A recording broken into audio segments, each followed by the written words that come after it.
Data protection is an important responsibility for both organizations and users, and sometimes it comes at a cost.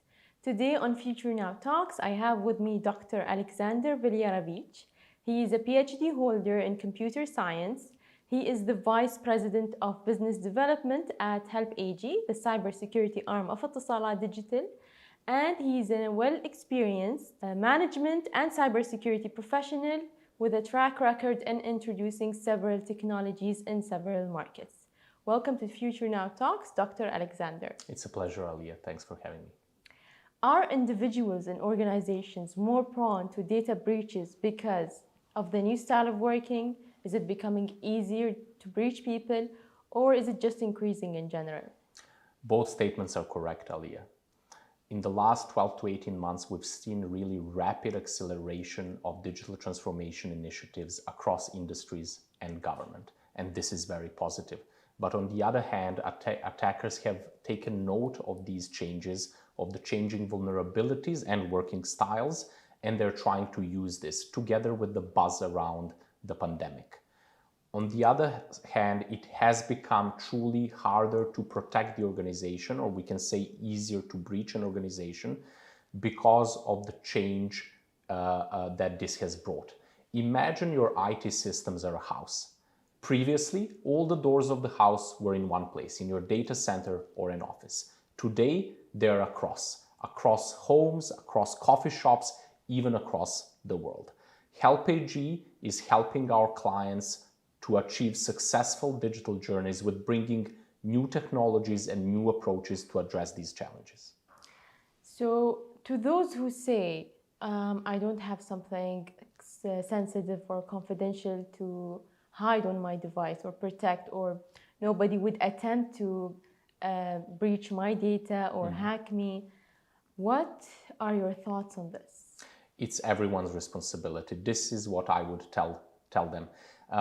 We have to understand that we have to protect our own data, personal data, credit card information, but also we have to protect that door into the organization.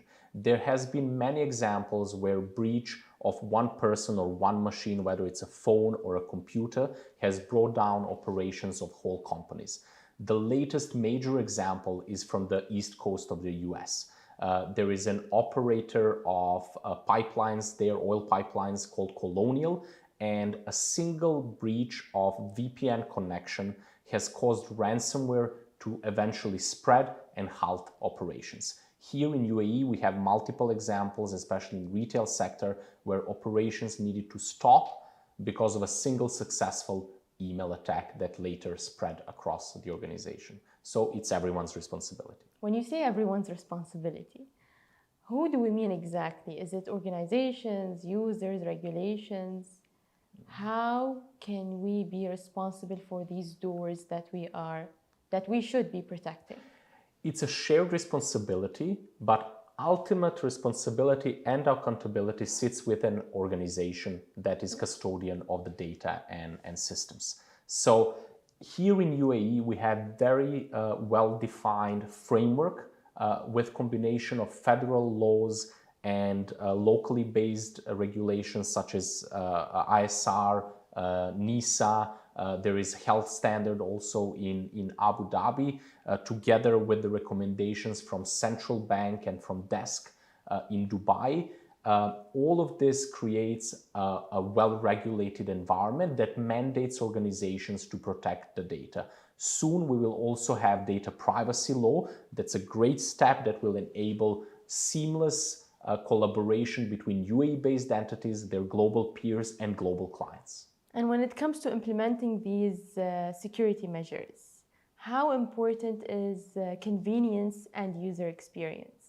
This is a great question, Aliyah, and often overlooked one. Convenience is of paramount importance.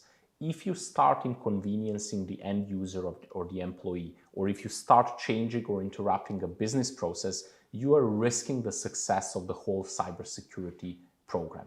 One great example from experience of Help AG is identity management and multi-factor authentication solutions. If these are done in a risk-based approach with soft tokens on your phones, for example, and with minimal need for re-authentication, then we've seen a success. In the cases where client has opted for more cumbersome approach, that often risks the project success. Moving away from data protection, and if I ask you about the future, if everything is going to change and you can protect and preserve one thing from changing, what would you choose? That one thing would definitely be nature. We as humanity have paramount task to preserve and improve natural habitats, not only because of climate change and pollution, but also for our personal relaxation and unwinding. We've seen the importance of that in the past 1 or 2 years has grown significantly. So for me, one thing is let's preserve the nature. And if I ask you the other way around, if there's something that might happen in the future and you can bring it today, what would you choose? There, I would choose hologram technology. I would really like to see widespread use of holograms across business places, education, health, and even entertainment.